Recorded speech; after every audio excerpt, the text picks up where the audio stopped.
ನೀವು ಇಲ್ಲಿ ಅನ್ಕೊಳ್ಳೋ ಮನೆ ಕೊಡ್ತೀರ ಅವ್ರಿಗೆ. ಈಗ MLA ಕ್ಯಾಟಗರಿ ಅಂತ ಹೇಳ್ತೀರಾ. MLA ಕ್ಯಾಟಗರಿ ಅಂದ್ರೆ ಆ ತಾಲೂಕಲ್ಲಿ ಅವ್ನು ಇರ್ಬೇಕೋ ಇಲ್ಲೋ ಕ್ಲಾರಿಫಿಕೇಶನ್ ಮಾಡಿ ಸರ್. ಇದರಲ್ಲಿ ಬೆಂಗಳೂರು ನಗರ ವ್ಯಾಪ್ತಿಯಲ್ಲಿ ವಾಸಿಸುವ ಅಂತ ಕೊಡ್ತಾರೆ. ಬೆಂಗಳೂರು ನಗರ ವ್ಯಾಪ್ತಿಯಲ್ಲಿ ಎಷ್ಟು ಜುಡಿಕ್ಷನ್ ಬರ್ತದೆ ಅಲ್ಲಿ ಎಲ್ಲಾದ್ರೂ ಇದ್ರೂ ಕೂಡ ಅವ್ರನ್ನ ನಾವು ಎಲಿಜಿಬಲ್ ಮಾಡ್ತೀವಿ ಸರ್. 5 ವರ್ಷ ಅಲ್ಲಿ ವಾಸವಾಗಿರ್ಬೇಕು. ಅವ್ರು ಎಲ್ಲಿರ್ತಾರೆ? ಇವಾಗ ಕ್ಯಾನಿ ರೋಡ್ ಆಗಿರೋನು ಅಲ್ಲಿ ಅವ್ನ ಮನೆ ಇರ್ತೈತೆ, ಅದನ್ನ ಐಡೆಂಟಿಫೈ ಮಾಡೋರೆ ಅವರು ಸರ್. ಅದು ಸಂಬಂಧಪಟ್ಟ ಅಥಾರಿಟಿ ಅವರಿಂದ ಬರ್ಬೇಕು ಸರ್. ನಮಗೇನು ಬಂದಿಲ್ಲ ಇಲ್ಲಿವರೆಗೂ. ಅವರು ಅಥೆಂಟಿಕೇಟೆಡ್ ಡಾಕ್ಯುಮೆಂಟ್ ಕೊಟ್ರೆ ಮಾತ್ರ. ಇದು ಏನಿದೆ ಸರ್, ಇದು ಮ್ಯಾನುವಲಿ ಮಾಡ್ಲಿಕ್ಕೆ ಅವಕಾಶ ಇಲ್ಲ ಸರ್. ಇದರಲ್ಲಿ ಎಲ್ಲ ಸಿಸ್ಟಮ್ ಬೇಸ್ ಮೇಲೆ ಮಾಡೋದು ನಾವು. ಸಿಸ್ಟಮ್ ಬೇಸ್ ಮೇಲೆ ಆಗೋದು ಸರ್. ಇವನ್ ಸರ್ ಒಂದು ಸಬ್ಮಿಷನ್ ಸರ್, ಇನ್ಕಮ್ ಸರ್ಟಿಫಿಕೇಟ್ ಬಂದ್ರೆ ನಾವು ಸರ್ಟಿಫಿಕೇಟ್ ಅನ್ನು ನೋಡೋದಿಲ್ಲ. ಸರ್ಟಿಫಿಕೇಟ್ ಅಲ್ಲಿ ಇರ್ತಕ್ಕಂಥ ನಂಬರ್ ಅನ್ನು ನೋಡ್ತೀವಿ. ನಂಬರ್ ಅನ್ನ ಕುಟುಂಬ ಇದ್ರ ಮೇಲೆ ನಾವು ಕ್ರಾಸ್ ಚೆಕ್ ಮಾಡ್ಕೊಳ್ತೀವಿ ಸರ್ ಡಿಪಾರ್ಟ್ಮೆಂಟ್ ಇಂದ. ಸೊ ಅಲ್ಲಿಂದ ನಾವು ವೆರಿಫೈ ಮಾಡ್ಕೊಳ್ತೀವಿ ಸರ್. ಆಲ್ರೆಡಿ ಅಲರ್ಟ್ ಆಗಿದ್ರೆ ಒಂದು ಮನೆಯಿಂದ ಅಲರ್ಟ್ ಆಗಿದ್ರೆ ಇನ್ನೊಬ್ರು ಕೊಡ್ತೀರಾ? ಸಿಸ್ಟಮ್ ಅಲ್ಲಿ ಇಲ್ಲಲ್ಲ, ನಿಮ್ಮ ಗೈಡ್ಲೈನ್ಸ್ ಅಲ್ಲಿ ಇಲ್ಲ.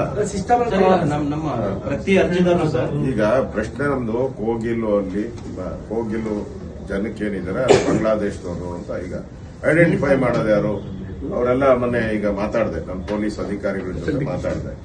ಅವ್ರೇನ್ ಹೇಳ್ತಾರೆ, ಅಲ್ಲಿಂದ ವೆಸ್ಟ್ ಬೆಂಗಾಲಿಂದ ಬಂದ್ಬಿಟ್ಟು ಇಲ್ಲಿ ಅವರು ಆಧಾರ್ ಕಾರ್ಡ್ 16,000 ರೂಪಾಯಿ ಕೊಟ್ರೆ ಅವ್ರಿಗೆ ಆಧಾರ್ ಕಾರ್ಡು, ರೇಷನ್ ಕಾರ್ಡು ಮಾಡ್ಕೊಡುವಂತ ಸಂಸ್ಥೆಗಳಿಗೆ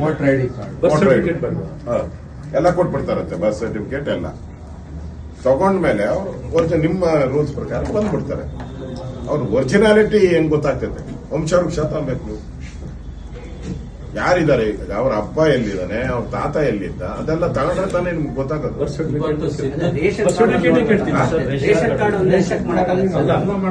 ರೇಷನ್ ಕಾರ್ಡ್ ಹೆಂಗೆ ಅದು ಕೊಟ್ಬಿಡ್ತಾರಲ್ಲ. ನಿಮ್ಗೆ ದುಡ್ಡು ಕೊಟ್ರೆ 2,000-3,000 ಕೊಟ್ರೆ ರೇಷನ್ ಕಾರ್ಡ್ ಕೊಡ್ತಾರೆ. ಉತ್ತಮ ಸಂಸ್ಕಾರಯುತ ಶಿಕ್ಷಣದೊಂದಿಗೆ VSS English medium CBSE school Udupi Muddur. ನರ್ಸರಿಯಿಂದ 10ನೇ ತರಗತಿವರೆಗೆ ಶಿಕ್ಷಣದ ಜೊತೆಗೆ 5ರಿಂದ 10ನೇ ತರಗತಿವರೆಗಿನ ವಿದ್ಯಾರ್ಥಿನಿಯರಿಗೆ ಉತ್ತಮ ಹಾಸ್ಟೆಲ್ ಸೌಲಭ್ಯವೂ ಇದೆ. ನಿಮ್ಮ ಮಕ್ಕಳ ಪ್ರವೇಶಾತಿಗಾಗಿ ಈ ಸಂಖ್ಯೆಗೆ ಕರೆ ಮಾಡಿ.